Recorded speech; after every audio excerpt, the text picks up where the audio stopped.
if a stranger who might put money into your deal, or your cousin or whoever it is going to be, like that you're talking with about investing in your deal, their expectations for return on capital should be the same kind of expectations that you have for your own capital, right? And you're right. I think a lot of people forget that.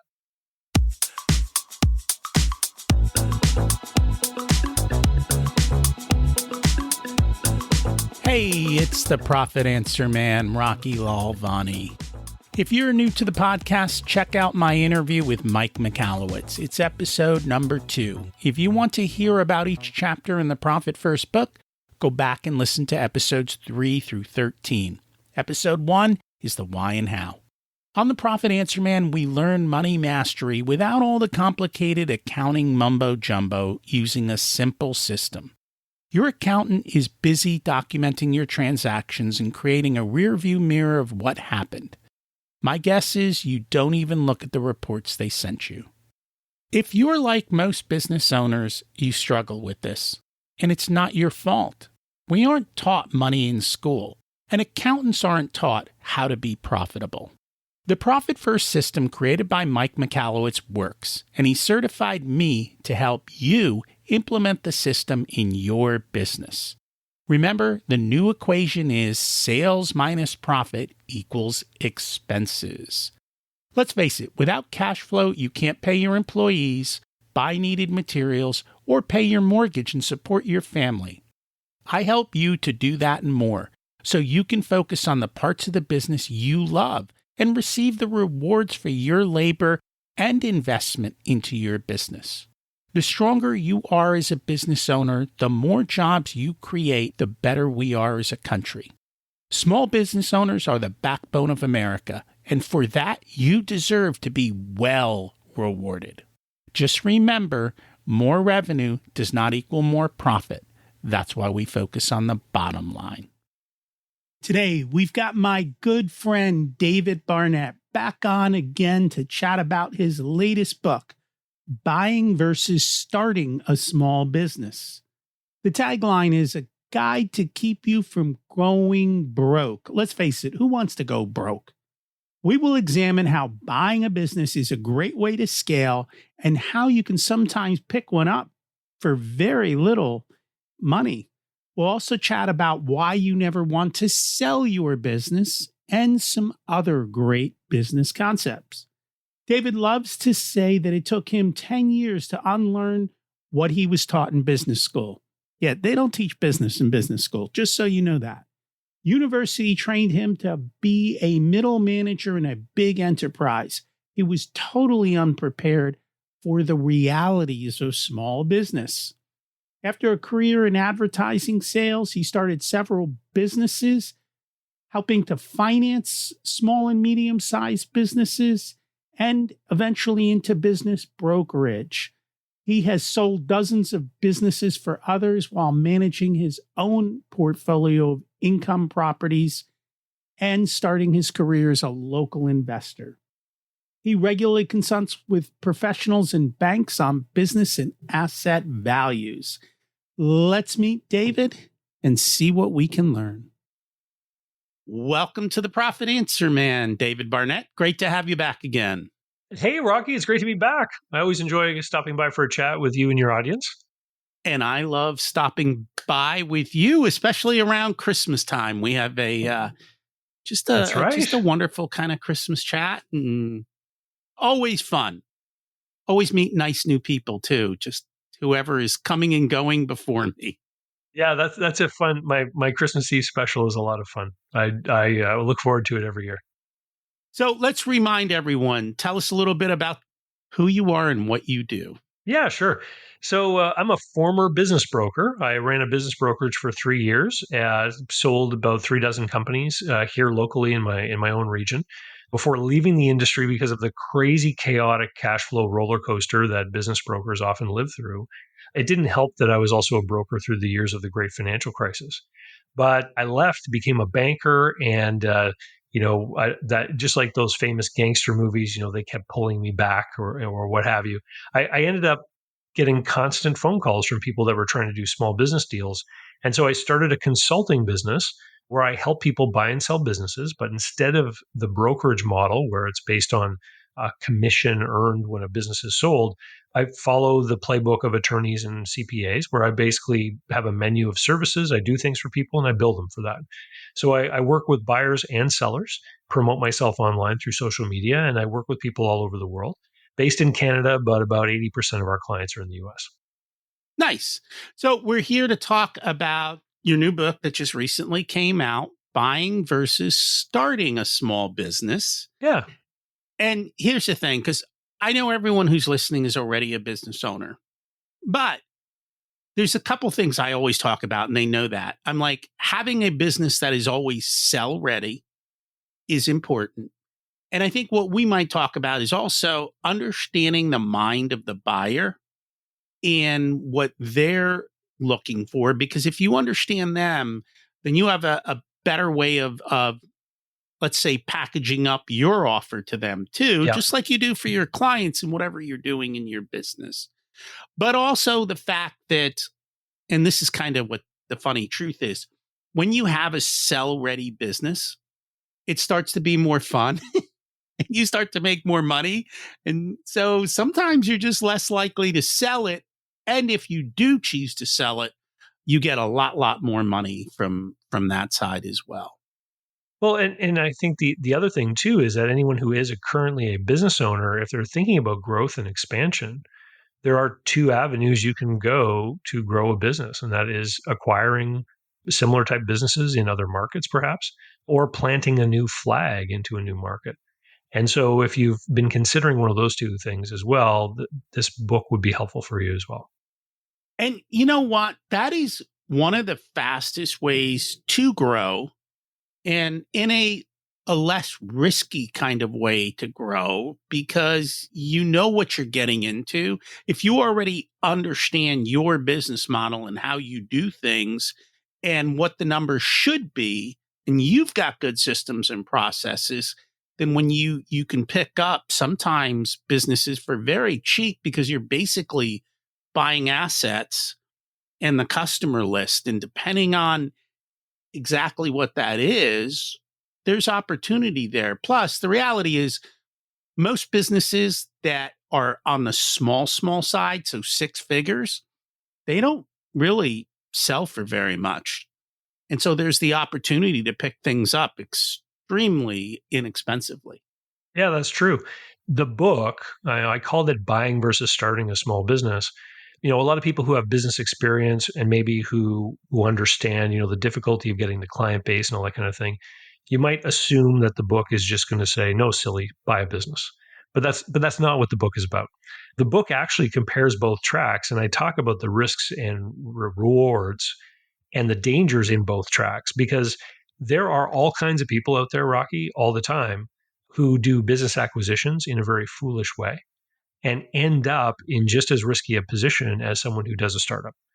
And I wanted to highlight some of those dangers to people in the book because what I have found is that people will, maybe they want to be a business owner and they'll think about starting a business. They'll understand it's risky. And then someone or something will cause them to think, hey, wait, I could just buy a business that already has customers in place. And they'll realize that that takes care of the customer risk problem of having enough sales. But then if they don't do the deal correctly, they end up with a different kind of risk, which is the financing risk. And so this happens when people end up overpaying for a business or don't buy a business under the right set of terms and conditions. And then they end up in a position where if they lose any of the sales, they can't make their debt service, right? And Mm. so, what we're trying to do as entrepreneurs is we're trying to get the greatest possible return while mitigating and managing the risks to the best of our ability. And this is why I think you have to actually keep a view to both of these avenues when you're approaching a deal. We're thinking about starting a new location or starting a new business. You always want to stop and say, well, wait a minute, could I acquire something here as well? Is there a good deal? To your point, is there a really good opportunity to acquire something at a reasonable price? But if you're really set upon doing an acquisition, keeping in mind the costs and opportunities of doing a startup is going to help to ground you against getting a little bit overexcited and maybe overpaying for a business. And if you buy a business, you can get an SBA loan here in the US. So you get reasonable cost of financing. And, when I think about growing a business, I think there's two tracks. So let's just say I'm a roofer. I could buy a roofing company in an adjacent territory or Hmm. location, or I could buy a siding and window company in my location. And so now you start to be able to offer more services and also to cross promote your services. So Yeah, there's a variety of ways of looking at this. absolutely. Yep. So at the core, though, right, we go into business to make a profit and to make money. And I know you kind of define that a little bit in the book. What does business success really mean? Yeah. And the reason why I bring this up is because there's a lot of statistics out there that people will often point to in the world of small business. SBA default rates, for example, on SBA loans. And they'll say, look, the default rate is so low, so it must not be very risky to get into business. And the challenge is defining what success in business looks like. And I define success in business to be different than just not closing. So there are all kinds of businesses out there, this, Rocky, that, somebody works there full time and the business is kind of marginal and it doesn't really make money. Maybe it does service its debt. They make their SBA loan payments on time. But the owner is not taking a fair market wage out for the hours that they put in. And maybe they put in a bunch of money of their own to get started and they don't get any kind of adequate rate of return on an initial investment. And so where are they? They're not closing, right? So they're not part of the normal closure or failure statistics, but they're not winning either. And a lot of people who look from the outside in, they see all these businesses operating. They'll make these assumptions that, this business has been open for many years, it must be successful. I have seen many instances where people have, chased a hot trend. Here in my hometown, there was a frozen yogurt boom a few years ago, and a whole bunch of these places opened. And people saw the lineups and they were like, wow, there's all kinds of money in frozen yogurt. And they went and opened all these places. I actually had the chance to see some of the financial statements for a couple of these places, and they were losing money, right? And what I can tell you today is that frozen yogurt is like the nightclub business. They have to make their living on just a few hours a week. And so for frozen yogurt, it's after school and after supper. And other than that, the places are empty, right? And so if they don't make it in that very short window of the day, they have a hard time. And so what eventually happened here in my local market is as people reached the end of their 5-year leases on these retail locations, they just started closing. And now today, I think we've got one left. But at its peak, I think we had 7. I'm noticing car washes show up everywhere. I heard PE is overpaying for them at the moment. I've heard that too from someone who used to own 2 of them. And I can also remember a coin op car wash boom that happened here in my local market as well. And a couple of those places have been converted into other things. The bays where you put the coins in or use a card. A couple of them now are used car dealerships and stuff like this, where you can tell by looking at the building it used to be a car wash, but now it isn't. It's amazing how these things happen. And if you don't look at the numbers, you don't realize this. And you said something that was very important that I think most people miss. You invested in this business. You Mm, deserve a return on that capital investment above and beyond a reasonable salary. right. And you should have a plan in place to show you how you're going to get a reasonable return on that money. And I don't think most business owners think that way. I know for a fact that they don't. And the reason I know for a fact that they don't is because I'll often bump into this when people start talking about the idea of getting an investor in a deal, whether it's for buying a business or starting one. And they'll say to me, I was talking with this investor, but their expectations of yield on their capital, if I put that into my numbers, the business can't support that. And I'll say, that's interesting to me because what are your own demands on your own capital as far as a rate of return? And people usually just give you that deer in the headlight stare. Like they haven't even thought about that. All they've thought about is, I need to get this business. I need to get this business operating because And a lot of it, I think, is driven by daydreams of what it's going to be like once they're operating.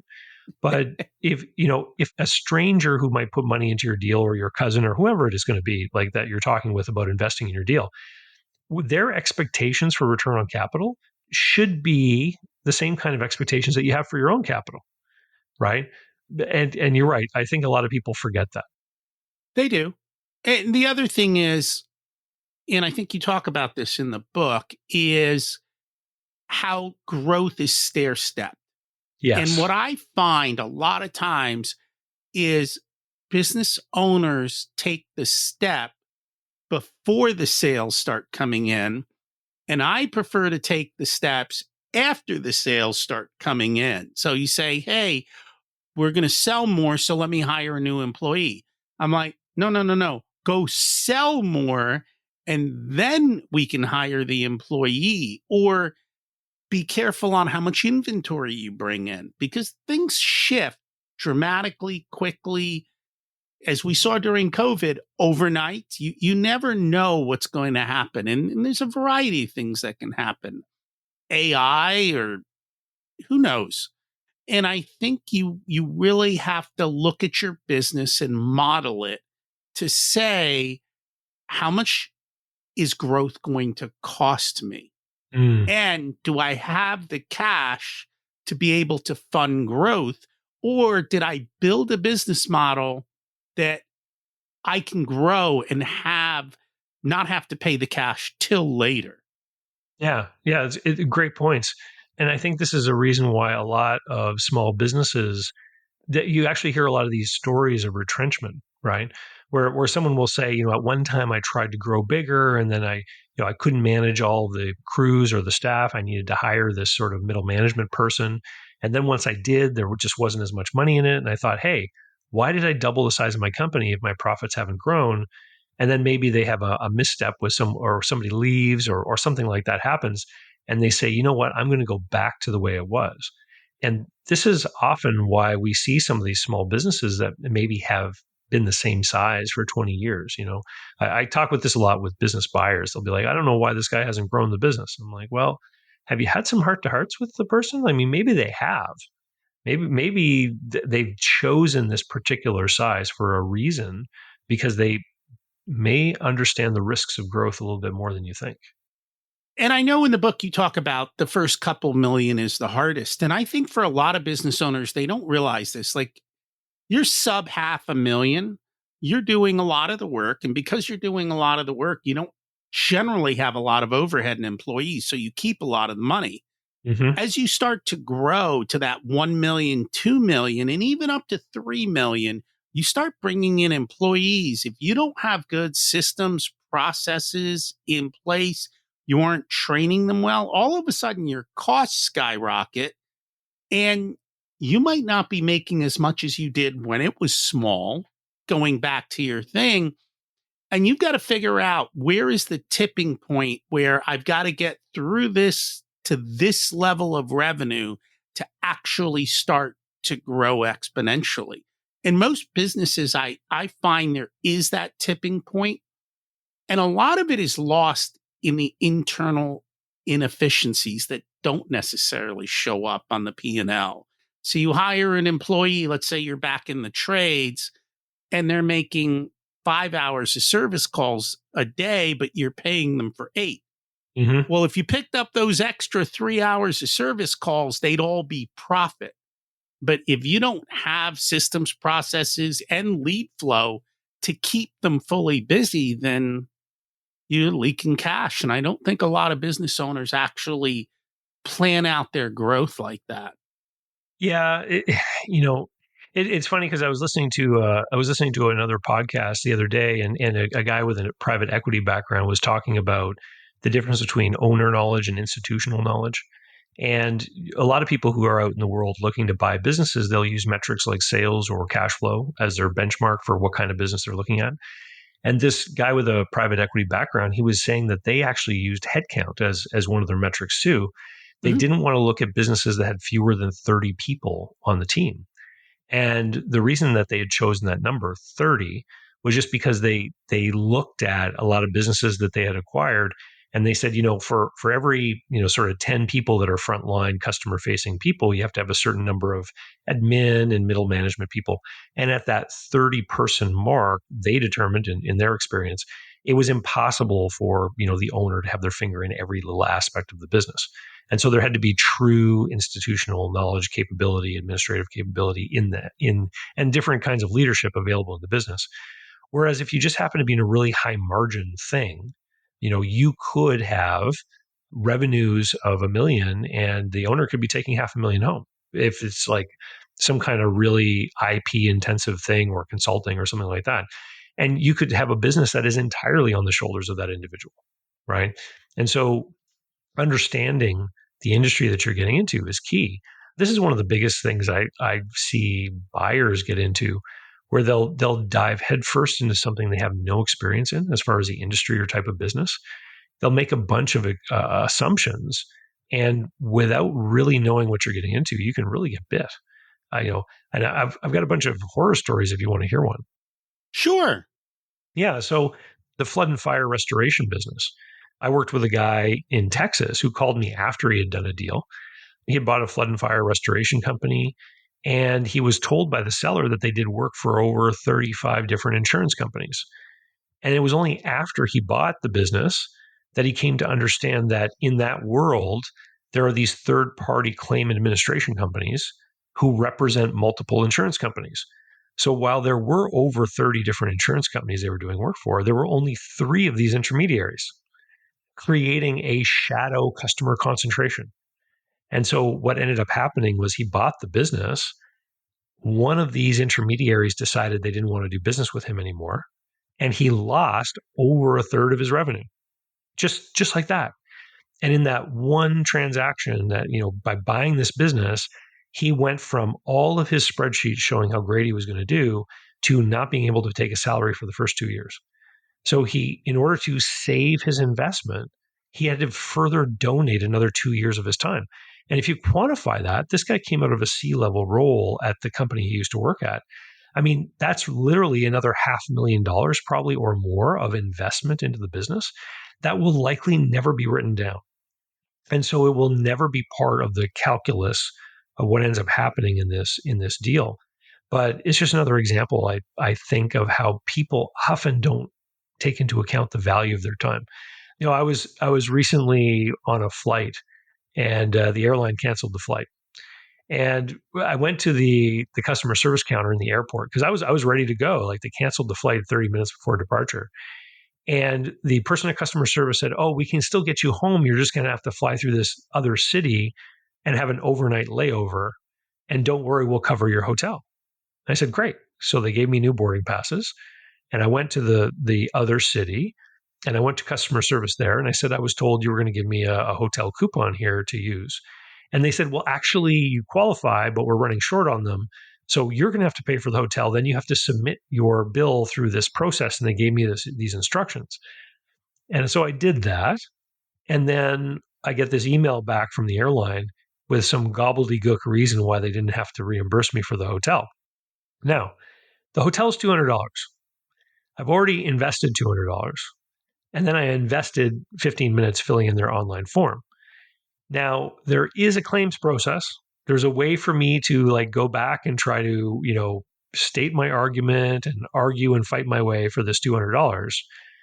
But, if I invest another 15 minutes into this, I will have invested more of my own time than the $200. So what do? Well, the emotional, angry person who had their flight canceled wants to fight and make those jerks pay. But a rational, calm, orderly thinking business person says, "You know what? You have to just let it go. Don't invest any more time into this. It would be a very poor investment of my time to pursue this, right? And I should save my time for other more profitable endeavors." And time, I think, is probably the most critical resource that any entrepreneur ever has. And how you choose to spend it is really important. That being said, this is why a lot of people will buy a business versus starting one, because when you start, you have that risk of this indeterminable amount of time before you hit the break-even point. But you can also look at a business that is for sale, and if it's overpriced, you can really make the case for, hey, I could invest far less money and even finance losses for a couple of years in building my own new thing. And that's the trade-off that we always face. I'm guilty of arguing with the airlines. I get it. And honestly, this last one was pretty.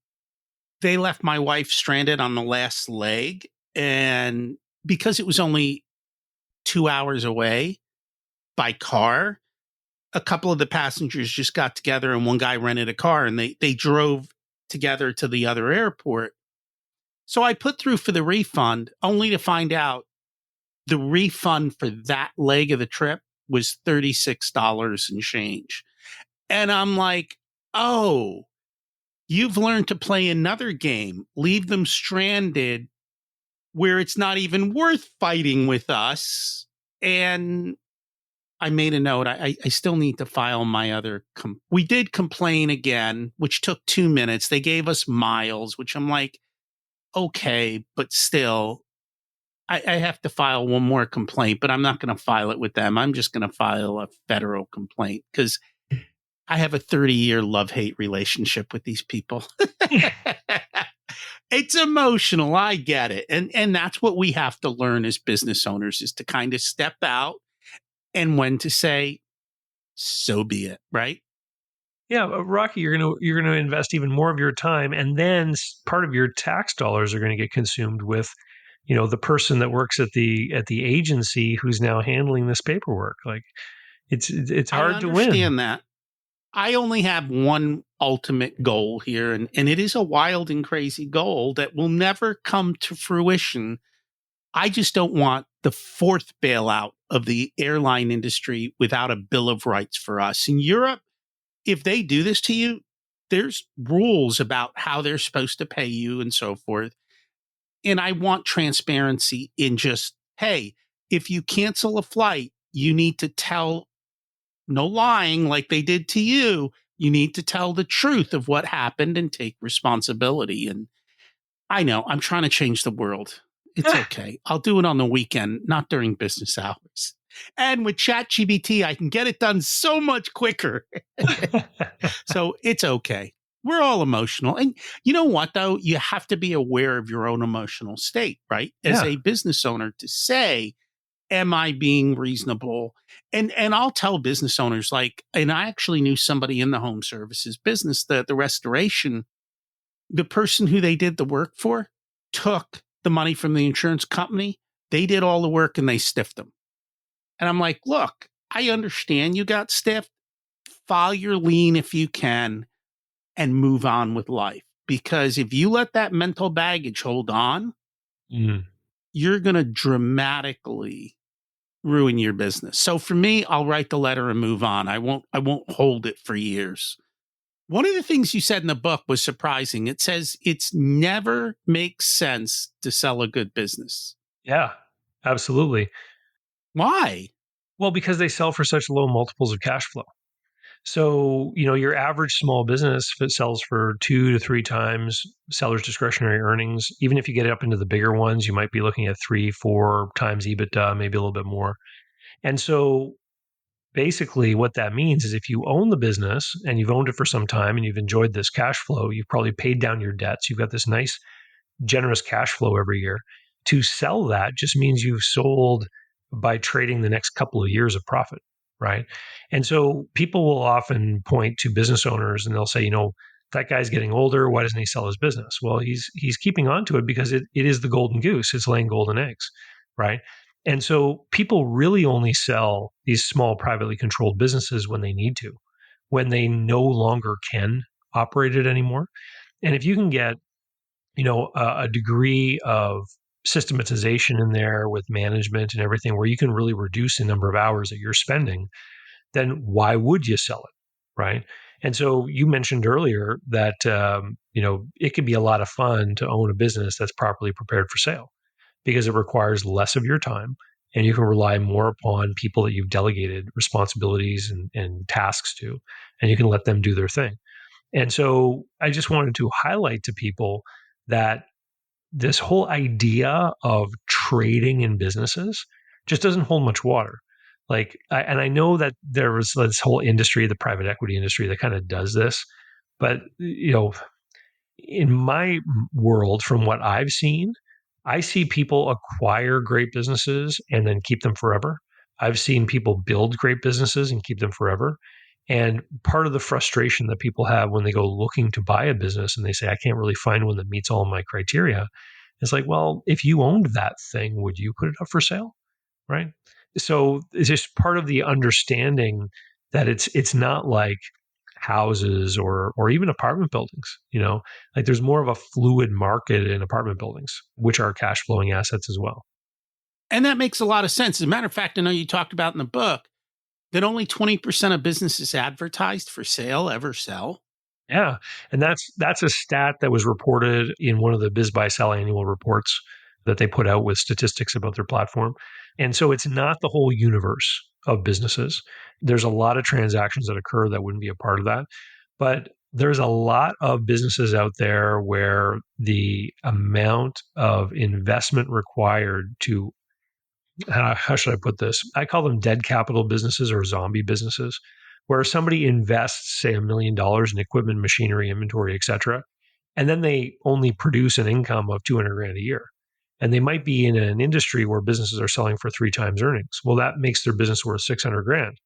But they can point around to all the things they bought for $1 million, right? And what that person has done is they've invested $1 million in something worth 600 grand. Now, if you bought $1 million worth of stock on the stock exchange and then it went down to 600,000, you would understand that you made a loss, right? But because there's no pricing mechanism in the world of small business that tells us every day what our business is worth, people aren't faced with these realities. And I even see people in this situation continue to reinvest by acquiring more capital equipment or inventory or whatever without ever stopping to understand if it makes sense to invest the money. You could be stuck in a position like that. And if you understand cognitively what you've done, you can say, okay, I made a loss in this initial investment. So what are my ways out? Right? If I sell it, I realize the loss, but maybe I can, pivot this into something a little bit different, or maybe I can extract this cash flow over a long period of time and extend the life of my capital assets without having to replace them. Maybe I can drain that cash flow out and get it into some other kind of investments over time. But a lot of business owners never operate with the full knowledge. They never stop and do these analyses to understand what it is worth that they built. And I know there's a lot of, back to what I was talking about with my airline story, there's a ton of emotion involved in this. Yeah. And you're like, but I paid $1 million. I'm like, yeah, but I don't care what you paid for it. I care what the earnings return is going to be to me. And that's the important thing. And I find a lot of business owners don't get that part of it. And then there's always the question of what is truly the return. And I know there's a whole bunch of ad backs that come back and forth and sellers' discretionary expenses. And there's all kinds of games being played. But even if you've got a good business at the end of the day, it might make sense. And what we're doing for some of our clients is let's put a manager in place to run the business so that you can step out.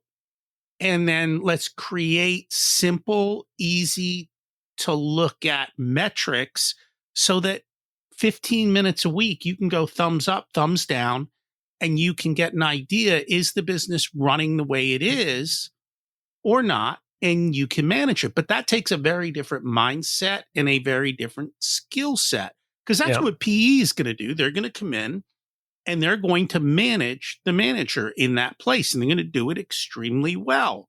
And they've got whips, which you don't necessarily need to have. You can do this in a much friendlier way, but you do need to have the metrics. And even for yourself, you should have your metrics so that you know kind of what's going on in your business. Yeah, I refer to that in my online content as the district manager skill set. So I always, point to some example, like if you think of Exxon gas stations around your city, like they've all got a manager, but that person doesn't run the gas station for a full year, then send financial statements to head office. Like there's some person in the area who oversees what's going on. And what are they looking at? They're looking at, some key numbers, how many gallons of gas, how many, what are the sales of the candy bars, that kind of stuff. And they can tell pretty quickly if something is askew with one of these locations. And then they can get in there and offer assistance to the manager to get things on track again. And that's literally what it comes down to. And I think that's a great way to do it.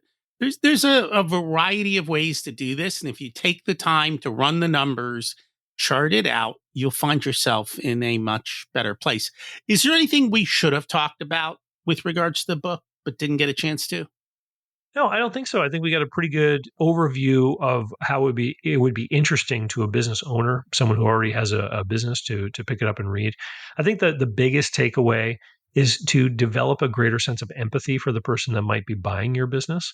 One of the most common reasons why a business does not sell is that the seller has inflated expectations of what someone's going to pay for it. And it's funny because for most business owners, if you ask them about their customers or their customers' attitude or what their customers want, they've got a really great idea because successful business owners think a lot about their customers.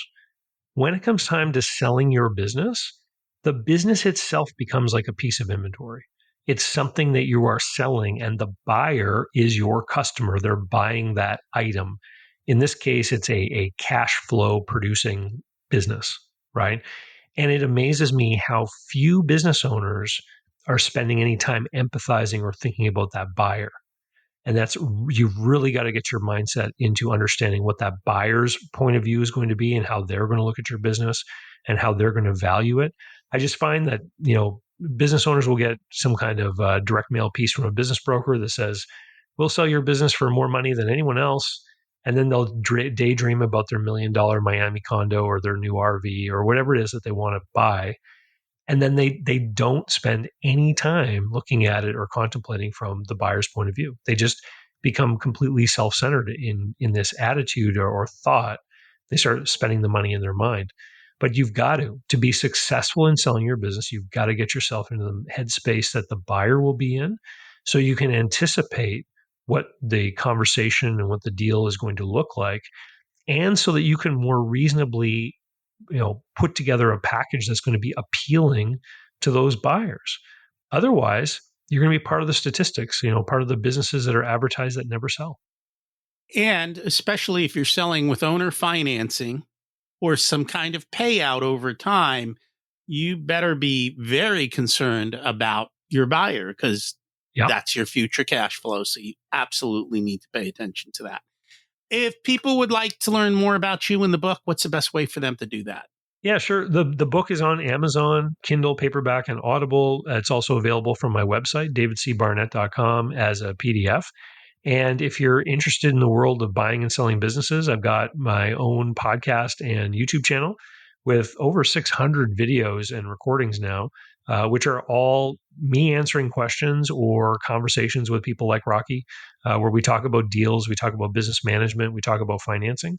And so it's just a great place to be to consume content if you're a deal maker or you want to be. Awesome. And we'll put that in the show notes. Thank you so much for joining us. Thanks, Rocky. Great to be back and visit. So what's your growth strategy? Acquisition? More marketing? Something else? Are you expanding geographically or vertically or adding other services? So many choices, but they all require you to have clarity on the numbers and projections. Because at the end of the day, you don't need more resources. You need to be more resourceful, like buying a business for pennies on the dollar, because you know how to run it better, or it's an add-on to something you already do. But let's not forget, we focus on the bottom line. If you'd like for us to be a part of your profitability journey, we have different programs available ranging from do-it-yourself to one-on-one coaching. Our course, The Profit Blueprint, teaches you everything you need to know to transform your profitability. There are 3 different tiers ranging from DIY to done with you so that businesses of all sizes can get the support that's best. Join the waitlist in the show notes to get more information and be a part of the next cohort. If you want a done-for-you service, you can hire us as your Chief Profitability Officers. We only work with a handful of clients, so they all get our full attention. We work with business owners who have or are growing to $500,000 to $10 million in revenue.